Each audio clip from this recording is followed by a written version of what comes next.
Semoga dalam keadaan sehat semua ya. Nah, kembali lagi bersama saya Puji Soleha. Kali ini saya akan membahas tentang perumusan dan penetapan Pancasila sebagai dasar negara. Sebelum kita mulai, yuk perhatikan gambar berikut. Apa sih yang kalian ketahui tentang gambar ini? Gambar ini menampilkan gedung yang berkaitan dengan perumusan dan penetapan Pancasila sebagai dasar negara. Jika ditanya, apa dasar negara Indonesia? Yang pasti jawabannya adalah Pancasila. Proses terbentuknya Pancasila sangat erat kaitannya dengan perjuangan bangsa Indonesia untuk memerdekakan diri sebagai bangsa yang merdeka dan berdaulat. Pembentukan Pancasila tidak terlepas dari usaha melepaskan diri dari kekuasaan Jepang. Jepang datang ke Indonesia dengan janji akan memberikan kemerdekaan. Namun, janji tersebut hanya isapan jempol belaka. Jepang sama dengan negara-negara penjajah lainnya yang hanya mencari keuntungan mereka sendiri. Jepang menguasai Indonesia memang tidak lama, tetapi penderitaan yang dialami rakyat Indonesia sangat luar biasa. Praktik-praktik kekejaman Jepang seperti kerja paksa, pengambilan dan perbudakan paksa terjadi di mana-mana. Hingga pada akhirnya, kekuasaan Jepang di berbagai wilayah termasuk Indonesia runtuh karena Jepang mendapat serangan balasan dari sekutu. Dua kota penting yaitu Hiroshima dan Nagasaki dibom sekutu. Kesempatan ini dimanfaatkan para pendiri bangsa untuk memerdekakan diri. Perjuangan ini berbuah manis dengan ditandai dibentuknya BPUPKI. Seperti yang diuraikan sebelumnya, bahwa sejarah pembentukan BPUPKI tidak dapat dilepaskan dari Jepang. Jepang yang mengalami kekalahan di Perang Asia Timur Raya akhirnya membentuk BPUPKI sebagai wadah persiapan kemerdekaan Indonesia pada 1 Maret 1945. Badan inilah yang menjadi wadah bagi para tokoh bangsa untuk menyampaikan pandangan sekaligus pemikirannya terkait persiapan berdirinya negara Indonesia merdeka. Salah satunya tentang konsep dasar negara Indonesia, yaitu Pancasila. Badan Penyelidik Usaha-Usaha Persiapan Kemerdekaan Indonesia atau BPUPKI diketuai oleh Dr. Kanjeng Raden Tumenggung atau KRT Rajiman Wedyodiningrat. Dr. Rajiman Wedyodiningrat didampingi oleh dua orang ketua, yaitu Raden Panji Suroso dan Ichibang Ngase Yoshio. BPUPKI sendiri beranggotakan 69 orang, yang terdiri dari 62 orang anggota aktif adalah tokoh utama pergerakan nasional Indonesia dari semua daerah dan aliran, serta 7 orang anggota istimewa adalah perwakilan pemerintah pendudukan militer Jepang. Tetapi, wakil dari Jepang tidak mempunyai hak suara atau keanggotaan pasif. Artinya, mereka hanya hadir dalam sidang BPUPKI sebagai pengamat saja. BPUPKI membentuk beberapa panitia kerja sebagai berikut. Yang pertama, Panitia 9 yang diketuai oleh Insinyur Soekarno. Tugas panitia ini adalah merumuskan naskah rancangan pembukaan Undang-Undang Dasar. Yang kedua, Panitia Perancang Undang-Undang Dasar, juga diketuai oleh Insinyur Soekarno. Di dalam panitia tersebut dibentuk lagi panitia kecil yang diketuai oleh Profesor Dr. Supomo. Yang ketiga, Panitia Ekonomi dan Keuangan diketuai oleh Dr. Andes Muhammad Hatta. Dan yang terakhir, Panitia Pembela Tanah Air diketuai oleh Abi Kusno Cokroy Suyono.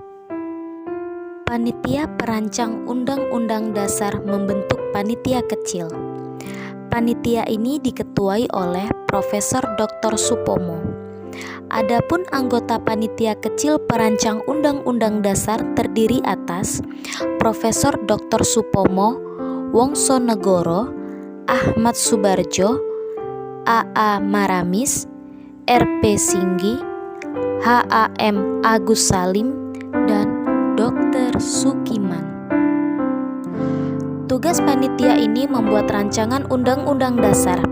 Hasil kerja panitia tersebut dilaporkan kepada Panitia Perancang Undang-Undang Dasar dan diterima pada tanggal 13 Juli 1945.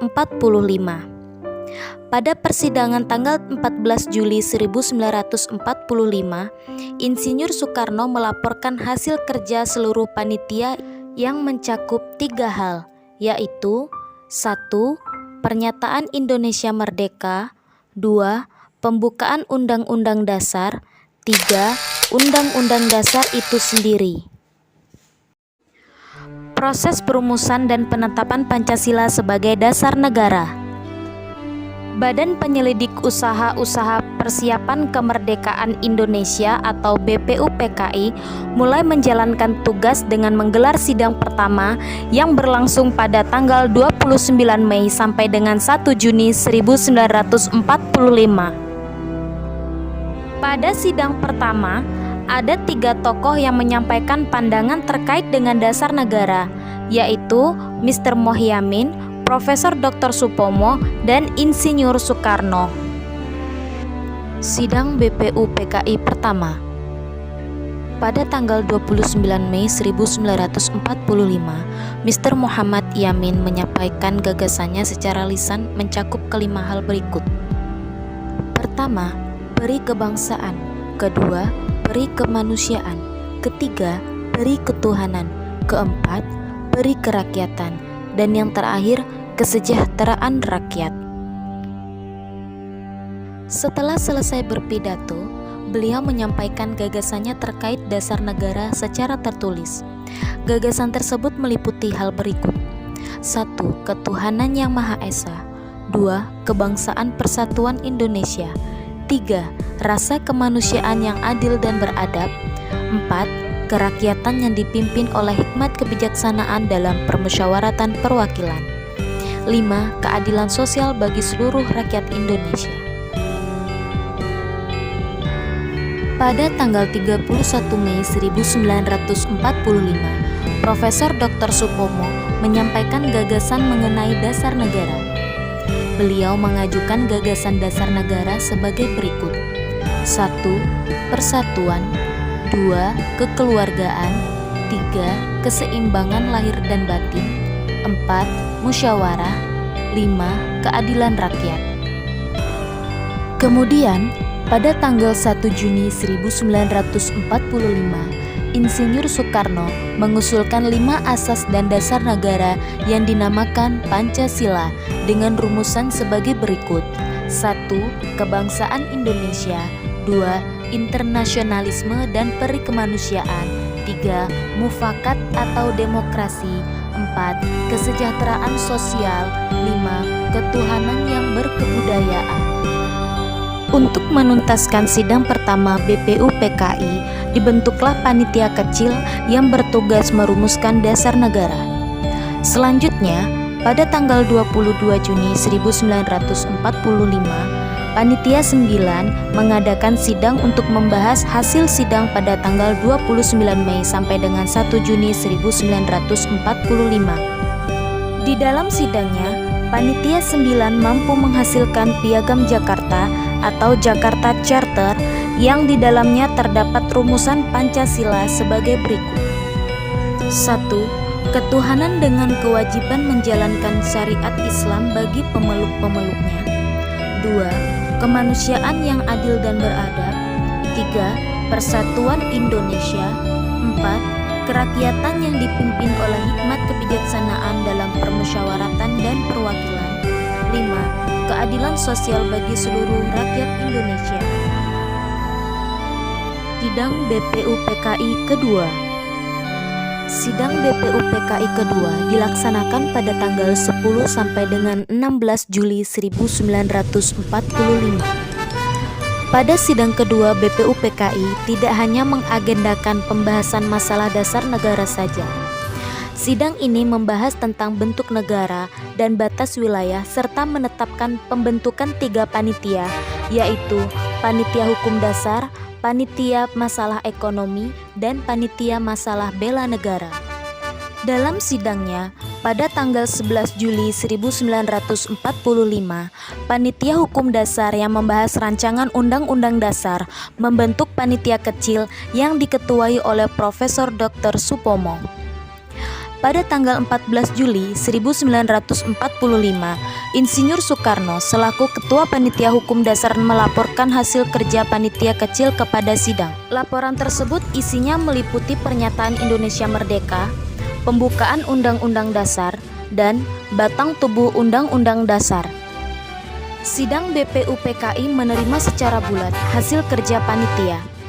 Pada tanggal 7 Agustus 1945, BPUPKI resmi dibubarkan.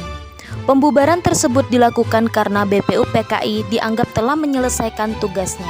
Penetapan Pancasila sebagai dasar negara.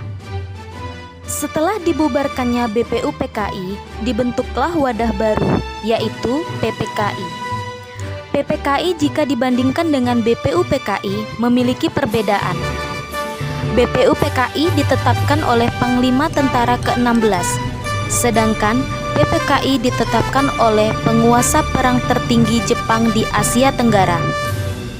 Berkaitan dengan penetapan itu pula, maka pada tanggal 9 Agustus 1945, penguasa tertinggi Jepang di Asia Tenggara, Marsekal Terauchi, memanggil 3 tokoh pergerakan nasional, yaitu Insinyur Soekarno, Dr. Andes Muhammad Hatta, dan Dr. Rajiman Weddiodiningrat.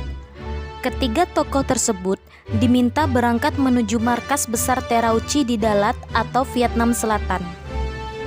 Dalam pertemuan yang dilakukan pada tanggal 12 Agustus 1945, Marsekal Terauchi menegaskan bahwa pemerintah Jepang telah memutuskan untuk memberikan kemerdekaan kepada Indonesia pada tanggal 24 Agustus. Jenderal Terauchi pada saat itu tidak hanya meresmikan pembentukan PPKI, tetapi juga menunjuk Insinyur Soekarno dan Dr. Andes Muhammad Hatta sebagai ketua dan wakil ketua PPKI. PPKI beranggotakan 21 orang yang berasal dari berbagai pulau dan suku dengan anggota dari Pulau Jawa sebanyak 12 orang, anggota dari Pulau Sumatera sebanyak 3 orang, anggota dari Pulau Sulawesi sebanyak 2 orang, anggota dari Pulau Kalimantan, Sunda Kecil atau Nusa Tenggara, dan Maluku masing-masing 1 orang. Anggota sebagai perwakilan golongan minoritas sebanyak 1 orang. Selama berdiri, PPKI mengadakan sidang sebanyak 3 kali, yakni pada tanggal 18, 19, dan 22 Agustus 1945. Pada sidang pertama tanggal 18 Agustus 1945, PPKI melakukan perubahan menyangkut rumusan dasar negara yang tercantum pada Piagam Jakarta, yaitu sila pertama yang semula berbunyi, ketuhanan dengan kewajiban menjalankan syariat Islam bagi pemeluk-pemeluknya diubah menjadi ketuhanan yang Maha Esa. Berikut ini rumusan Pancasila seperti tercantum dalam pembukaan Undang-Undang Dasar 1945. Pancasila. 1. Ketuhanan yang Maha Esa. 2. Kemanusiaan yang adil dan beradab. 3. Persatuan Indonesia. 4. Kerakyatan yang dipimpin oleh hikmat, kebijaksanaan dalam permusyawaratan perwakilan. 5. Keadilan sosial bagi seluruh rakyat Indonesia. Sidang pertama PPKI menetapkan Undang-Undang Negara Republik Indonesia tahun 1945 sebagai Konstitusi Dasar Negara Indonesia. Dalam Undang-Undang Negara Republik Indonesia tahun 1945 terkandung rumusan sila-sila Pancasila sebagai dasar negara Indonesia. Rumusan sila-sila Pancasila tersebut terdapat pada alinea keempat pembukaan Undang-Undang Negara Republik Indonesia tahun 1945. Pada Pada sidang tersebut juga diputuskan bahwa Insinyur Soekarno sebagai Presiden dan Dr. Andes Muhammad Hatta sebagai Wakil Presiden Republik Indonesia, serta sebelum terbentuknya Majelis Permusyawaratan Rakyat, dalam melaksanakan tugas Presiden dibantu oleh Komite Nasional.